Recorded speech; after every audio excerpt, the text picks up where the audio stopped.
মোটেও আমি double timing করি নাই। উফ, বুঝলাম না।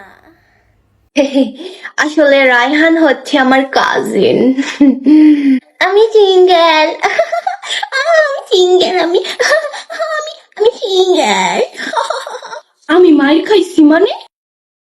আমি উল্টা মায়ের দিছি। তোমরা ভিডিওতে দেখো আমি বলে মাইর খাইছি।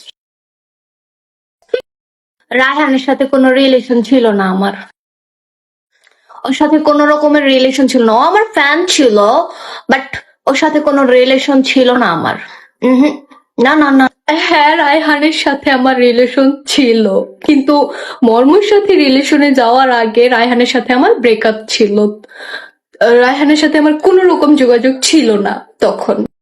আসলে রায়হানকে আমি ছাড়া দিছি, তার কারণ হচ্ছে ও একটা ফালতু ছেলে। আমার বার্থডে, তারপরে রেস্টুরেন্টে যত খাবার খাইতাম, এনে যেতাম, মনে যেতাম, ঘুরতে যেতাম, সব টাকা আমারে দিয়া খসাইতো পোলায়। পোলা একটা ফকিন্নি, এই কারণে পোলার সাইডা দিছি আমি। আমার সাথে ওর যায় না, এই কারণে ছাইড়া দিছি। আমার কোনো দোষ নাই, তোমরা একদিন না একদিন বুঝবা। আমার কোনো দোষ নাই।